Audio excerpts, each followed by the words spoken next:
Ինչ է նշանակում ուժեղ երկիր ունենալ։ Ինչ ենք ընդհանրապես մենք բերելու Արթիկի համայնքի համար։ Արթիկում ապրում է 50,000 մարդ։ Ժամանակին արդյունաբերական կենտրոն էր։ Արթիկ ասելով Հայաստանում բոլորը պատկերացնում են շինանյութերի կենտրոնը Հայաստանի, շինարարական հումքի կենտրոնը։ Այսօր յուրաքանչյուր համայնքում տղամարդկանց նշանակալի մասը Հայաստանից դուրս է եկել։ Նույն վիճակը այստեղ է, նույն վիճակը Շիրակի հյուսիսում է, նույն վիճակը Գեղարքունիքում է, նույն վիճակը իմ հայրենի համայնքում է։ Բոլոր տեղերը նույն վիճակն է։ Դուք թողնում եք համայնքը, գնում եք, որովհետև աշխատանք այստեղ չկա։ Ինչու չկա աշխատանք Հայաստանում։ Ով պետք է ստեղծի այդ աշխատանքը։ Եկեք նայենք, թե ովքեր են մեզ կառավարում, կարող են իրենք աշխատանք ստեղծել, թե չէ։ Մեր երկրի ղեկավարը, մինչև երկրի ղեկավար դառնալը ունեցել է 10 աշխատող, որից 8-ին ամեն տարի փոխել է։ Նա չի կարողացել իր մոտ աշխատատեղ ստեղծի, իր թիմի մեջ լավ միջավայր ստեղծի։ Ինչպես է 100,000-ավոր հայերի աշխատանքով ապահովելու։ Ով է այն մարդը, ով այսօր պետք է գա Հայաստանին առաջնորդելու։ Այդ մարդը մեր պես, ձեր պես մարդ է, ով ժամանակին գնացել է արտագնա աշխատանքի, հաջողությունների է հասել, բայց հիշողությունը տեղն է եղել։ Հիշել է իր հայրենի համայնքը եւ հիշել է իր հայրենիքը ու հաջողության հասնելուց հետո ամեն անգամ աջակցել է իր հայրենիքին։ Արթիկում բազմաթիվ են, յուղերում բազմաթիվ են այն մարդիկ, ովքեր Հայաստանից դուրս հաջողության են հասել եւ բոլորն է սիրով հիշում են հայրենիքը ու ուզում են վերադառնալ, ես կարող եմ վստահ ասել բոլորի հետ Հայաստանից դուրս ես շփվել եմ, բոլորն է կարոտով են, բայց չեն կարողանա։ Գան այստեղ, որ այստեղ աշխատանք չկա, ինչ անեն։ Ինչն է մեր ծրագիրը։ Առաջի բանը Հայաստանի բոլոր համայնքների համար ընտրվելու է զարգացման ծրագիր։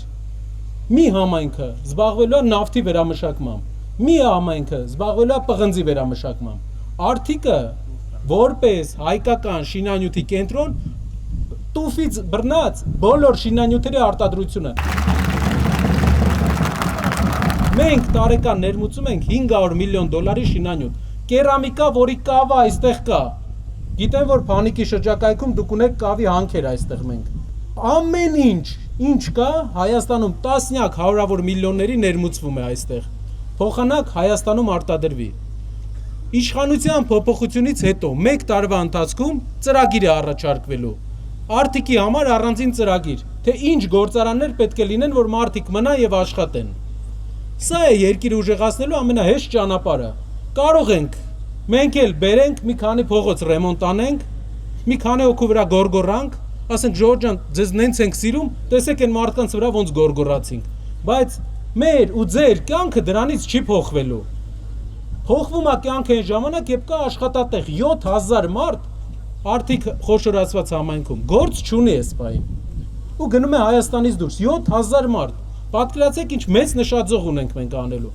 Ամեն օր հանգիստ պետք է աշխատենք ու վերականգնենք Հայաստանի արդյունաբերական հզորությունը, նաև այս համայնքի համար։ Սա մեր առաջարկն է։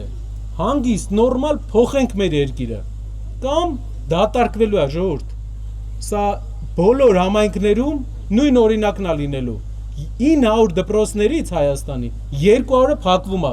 Յուղեր կան, 200 դպրոց չի ունենալու, գնացել են արդեն։ Մենք եթե հիմա բան չփոխեցինք, գնալու են սա։ Երիտասարդ ծերունդը շատ երիտասարդներ եմ այստեղ տեսնում։ Գնալու է, Երևան է գնալու, Հայաստանից դուրս է գնալու, չի մնալու, եթե չկա աշխատատեղ։ Իսկ Հայաստանում ամենաշատ աշխատատեղ ստեղծել է Սամվել Կարապետյանը, հայկական ամենամեծ ընկերության ստեղծողը։ Մարդկանց չենք ուզում անուն դնենք, չենք ուզում ամբողջ օրը կռիվների մեջ լինենք իրանց պես ու մոռանանք ժողովրդին։ Մեր փոփոխությունները վերաբերվելու են անհատին, անհատի գրպանին, անհատի ընտանիքի բարեկեցությանը։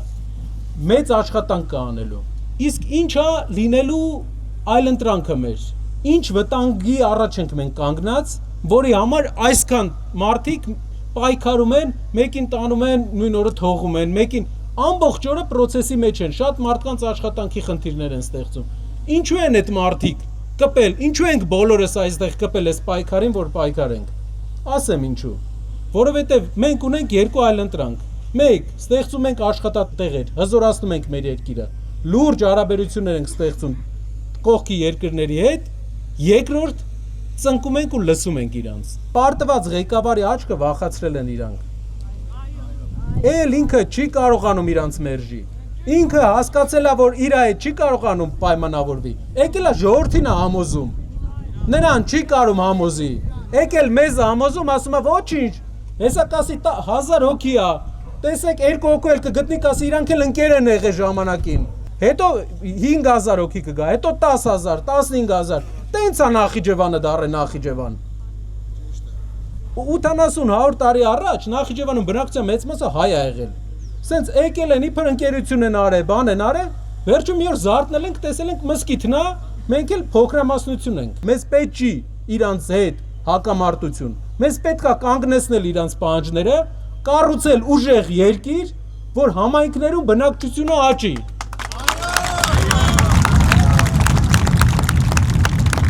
Ու եթե բոլորով էդի արեցինք, մի օր գալու ենք այստեղ, տեսնելու ենք շինանյութերի գործարանները այստեղ։ Ես հանելու եմ, եսի կարդամ ասեմ, հիշում եք ժողովուրդ ինչ օրեր էր։